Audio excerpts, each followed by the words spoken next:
What's up, guys? Welcome back to WCS America. I'm Axel Tosh, joined by Axlab. This is week 2 of the group play stages. Of course, we had 6 players qualify last week. We have a 5-day week this week. Every single day, Monday through Friday, 6 p.m. Eastern. We got some awesome StarCraft 2 coming your way. Again, every single group, the top 2 players from each group will advance to Premier League Season 2 WCS America, 3rd place. Go to Challenge League next season. And, of course, 4th place will be out of WCS America. Currently, we just saw Sage take down Sen 2-0, and now Oz is up against Fenix 1-0. Played a pretty good game 1.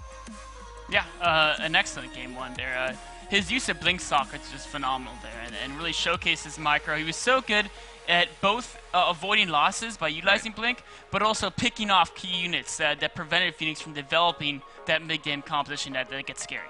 Yeah, and of course, you know, as you're doing this stuff with the Blink Stalkers, being aware of what your opponent is up to is pretty important too. Like staying aware, being on top of your scouting, right? Because you have your Blink Stalkers in your opponent's main.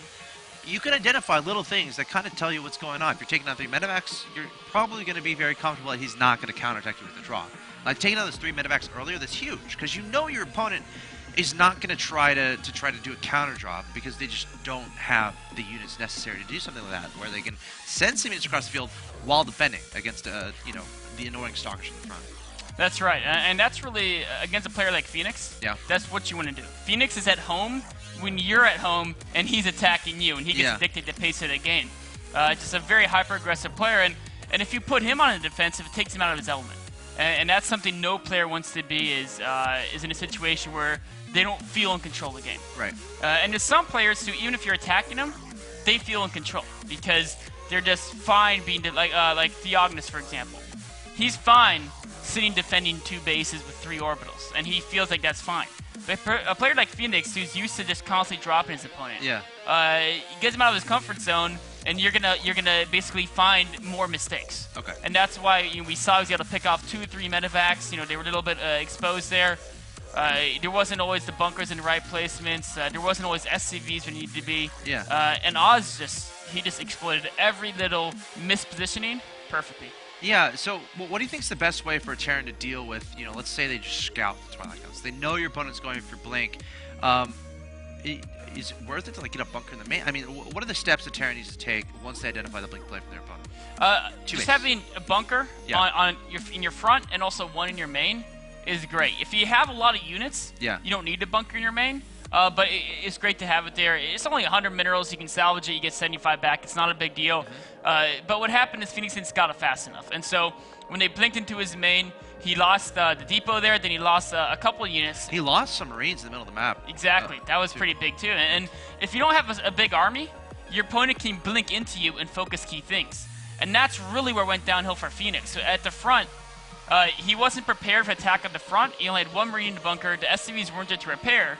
So the Stalkers blinked in, took that down, and then he pulled his army out, and he only had like 8 Marines versus 15 Stalkers, I think. And so he just blinked into the Marines and killed the medevacs. And then once the medevacs are dead, just everything starts going downhill. And even if you lose like 1 or 2 Stalkers, it's going to be worth it every single time. Right now, by the way, our admin is currently talking to Fenix. He was lagging a lot in the last game, so I'm being told he's considering forfeiting. So that's his current situation, and that's getting figured out. It's tough to improve, man. Yeah.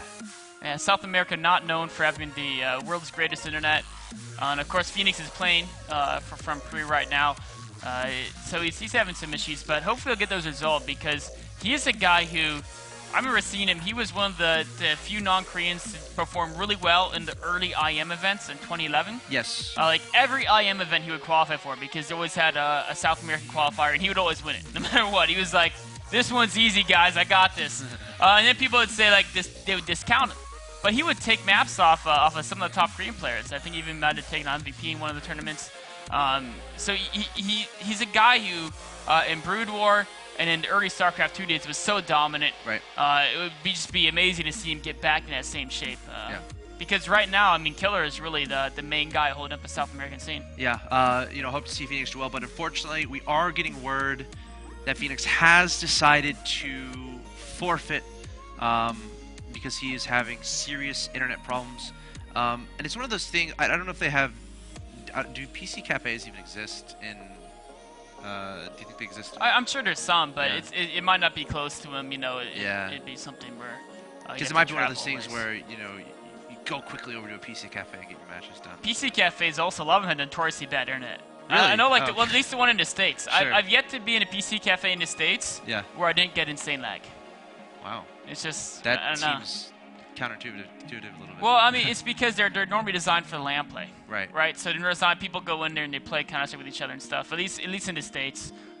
Once Xbox One comes around, we don't have to worry about that. So Yeah. that's good. There you go. So, guys, we're gonna take a quick break, and we're gonna set up Oz versus, of course, Sage. Yes. In the meantime, so Oz is gonna take the win over Fenix, and he will be playing Sage in the winners match. Guys, stay tuned. We got Oz versus Sage coming up.